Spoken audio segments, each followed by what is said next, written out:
దేశ రాజధాని ఢిల్లీలో అధికారంలో ఉన్న ఆప్ సర్కార్ కేంద్ర ప్రభుత్వానికి కొరకరాని కొయ్యగా మారింది.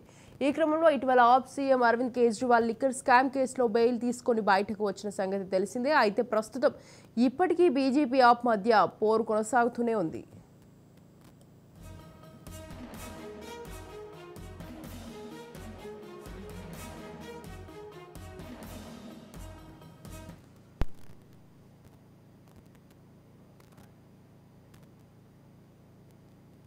ఈ క్రమంలోనే తాజాగా ఆమ్ ఆద్మీ పార్టీకి మరో కొత్త సమస్య ఎదురైంది. అరవింద్ కేజ్రీవాల్ పార్టీ ఏఏపీ ఫారెక్స్ నిబంధనలకు విరుద్ధంగా విదేశాల నుంచి నిధులను పొందినట్లు ఎన్ఫోర్స్మెంట్ డైరెక్టరేట్ హోం మంత్రిత్వ శాఖకు సమాచారం అందించింది. ఈ క్రమంలో మొత్తంగా ఆప్ 7.08 కోట్ల రూపాయలను పొందినట్లు ఈడీ గుర్తించింది. 2014 నుంచి 2022 మధ్య కాలంలో కేజ్రీవాల్ పార్టీకి ఈ నిధులు ప్రపంచవ్యాప్తంగా వివిధ దేశాల నుంచి అందాయని తాజాగా వెల్లడైంది.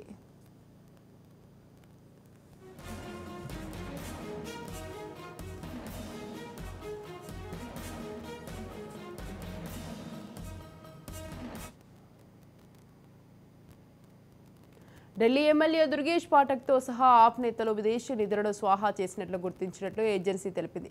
ఫారిన్ కంట్రిబ్యూషన్ రెగ్యులేషన్ యాక్ట్ 2010, ప్రజా ప్రాతినిధ్య చట్టం 1951లోని నిబంధనలను ఉల్లంఘిస్తూ విదేశీ దాతలు ఐడెంటిటీలు, జాతీయతలను దాచిపెట్టడం, వివరాలు తప్పుగా ప్రకటించడం, తారుమారు చేయడం ద్వారా నిధులను సేకరించినట్లు కేంద్ర ఏజెన్సీ తెలిపింది. మరోపక్క ఆప్ ఈ అభియోగాలను తిరస్కరించింది. ఇది ఆప్ పరువు తీసేందుకు బీజేపీ పనిన కుట్ర అని ఢిల్లీ మంత్రి అతిషి పేర్కొన్నారు.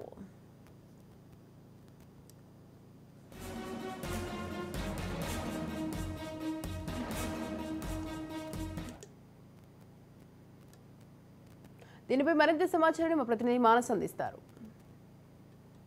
ఢిల్లీ లిక్కర్ స్కామ్లో ఇరుక్కొని మళ్ళీ బెయిల్పై బయటకు వచ్చిన తర్వాత అరవింద్ కేజ్రీవాల్కి సంబంధించిన ఆమ్ ఆద్మీ పార్టీపై వరుసగా నెగిటివ్ వార్తలు అయితే రోజుకొకటి బయటకు వస్తుందని చెప్పుకోవాలి. ముఖ్యంగా చూసుకున్నట్టయితే ఇండియా కూటమిలో భాగమైనటువంటి ఆమ్ ఆద్మీ పార్టీ బీజేపీతో నువ్వా నేనా అంటూ పోరాడుతుంది. ముఖ్యంగా మోడీ, అమిత్ షా, అదేవిధంగా ఉత్తరప్రదేశ్ సీఎం యోగి ఆదిత్యనాథ్ మీద టార్గెట్ చేస్తూ కేజ్రీవాల్ ముందుకు దూసుకుపోతున్నారు. కాకపోతే కేజ్రీవాల్పై ఇప్పుడు వరుసగా వస్తున్నటువంటి కేసులు కావచ్చు, ఆమ్ ఆద్మీ పార్టీపై వస్తున్న కేసులు కావచ్చు, చూసుకున్నట్టయితే ఆమ్ ఆద్మీ పార్టీ పూర్తిగా కష్టాల్లో ఉందని అయితే మనం చెప్పుకోవచ్చు. ఎందుకంటే ఫారెన్ పాలసీకి సంబంధించి ఫారెన్ నుంచి వచ్చినటువంటి నిధులు కావచ్చు, ఇతర దేశాల నుంచి వచ్చిన నిధులు కావచ్చు, అందులో పార్టీకి వచ్చిన నిధుల్లో పూర్తిగా అవకతవకలు ఏర్పడ్డాయని చెప్పేసి ఈడీ అయితే పేర్కొంది. 2014 నుంచి 2022 మధ్యలో సుమారు 7.8 కోట్ల రూపాయల వరకు అవకతవకలు ఆమ్ ఆద్మీ పార్టీలో జరిగాయని, అది కూడా ఇవన్నీ కూడా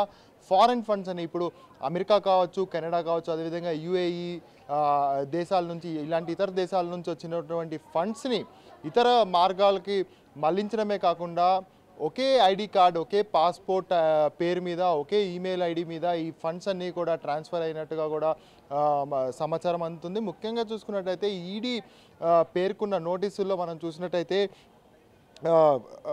ఆమ్ ఆద్మీ పార్టీ ఎమ్మెల్యే ఎవరైతే ఉన్నారో దుర్గేష్ పేరుతో ఈ డీలింగ్స్ అన్నీ కూడా జరిగినట్టుగా తెలుస్తుంది. ఆమ్ ఆద్మీ పార్టీలో ఉన్నటువంటి ఒక మెయిల్ ఐడి, అదేవిధంగా ఫోన్ నెంబర్, ఈ ఐడీలతో ఈ 7.8 కోట్ల రూపాయల స్కామ్ ఒకటైతే పార్టీ అంతర్గతంగా జరిగిందని కూడా ఈడీ పేర్కొంది. అది ఈ ఫారెన్ నుంచి వచ్చిన డబ్బులన్నీ కూడా తమ స్వలాభాల కోసం వాడుకున్నారని చెప్పేసి దుర్గేష్పై కూడా కేసు నమోదైంది. అయితే మొత్తంగా చూసుకున్నట్టయితే కెనడా, అమెరికా, ఆస్ట్రేలియా, అదేవిధంగా న్యూజిలాండ్, సౌదీ అరేబియా మరియు యుఏఈ, కువైట్, అదేవిధంగా ఒమన్, ఇలాంటి ఇతర దేశాలన్నిటి నుంచి కూడా కలుపుకొని ఇలాంటి ఫారెన్ నిధులన్నీ కూడా రావడం జరిగింది. అయితే ముఖ్యంగా చూసుకున్నట్టయితే ఎఫ్సిఆర్ఏ, అదేవిధంగా ఆర్పిఏ, అదేవిధంగా మరోవైపు చూసినట్టయితే ఐపీసీ, ఈ మూడు కూడా ఉల్లంఘించారని, ఈ మూడు ఉల్లంఘించడం వల్ల వీళ్ళపై ఈడీ కేసులు కూడా నమోదవుతున్నాయని కూడా తెలుస్తుంది. సో మొత్తంగా చూసుకున్నట్టయితే ఒక కేసును మించి ఇంకో కేసును మించి ఇంకో కేసు, ఇలా ఢిల్లీ లిక్కర్ స్కామ్ నుంచి కాస్త ఊరట లభించి బెయిల్ లభించింది జూన్ 1 వరకు కాస్త రిలాక్సేషన్ దొరికింది అనుకునే లోపే ఆమ్ ఆద్మీ పార్టీ మెడ చుట్టూ, అది ముఖ్యంగా కేజ్రీవాల్ మెడ చుట్టూ కేసులు అన్నీ కూడా చుట్టుకుంటున్నాయని చెప్పుకోవచ్చు. సో ఈ కేసుల వ్యవహారం ఎంతవరకు వెళ్తుందో కూడా తెలియాలంటే కూడా మరికొద్ది రోజులు వేచి చూడాలి. అదేవిధంగా అధికారికంగా హోమ్ మినిస్టర్ అమిత్ షా కూడా ఒక ప్రైవేట్ ఛానల్కి ఇచ్చిన ఇంటర్వ్యూలో కూడా పేర్కొనడం జరిగింది. కేజ్రీవాల్పై సుమారు 7 నుంచి 8 కేసులు ఉన్నాయని, ఆ 8 కేసులు కూడా ఒకదాని తర్వాత ఒకటి బయటకు వస్తాయని, కేజ్రీవాల్ ఇప్పట్లో ప్రజల్లో తిరిగే అవకాశమే లేదని చెప్పేసి కూడా అమిత్ షా కొన్ని ఘాటైన వ్యాఖ్యలు కూడా జరిగింది. సో ఈ కేసుల వ్యవహారం అమిత్ షా ఎంత సీరియస్గా తీసుకుంటున్నారో, అదేవిధంగా ఈడీ చేతుల్లో చిక్కుకున్న ఈ కేసుల్లో నుంచి కేజ్రీవాల్ ఎప్పటికీ బయటకు పడతారు, ఆమ్ ఆద్మీ పార్టీ అసలు ఈ కేసుల నుంచి తప్పించుకునే అవకాశాలు ఉన్నాయా అనేది తెలియాలంటే మాత్రం మరికొద్ది రోజులు వేచి చూడాల్సిందే. కెమెరామెన్ భరత్తో మానస్, రాజ్ న్యూస్.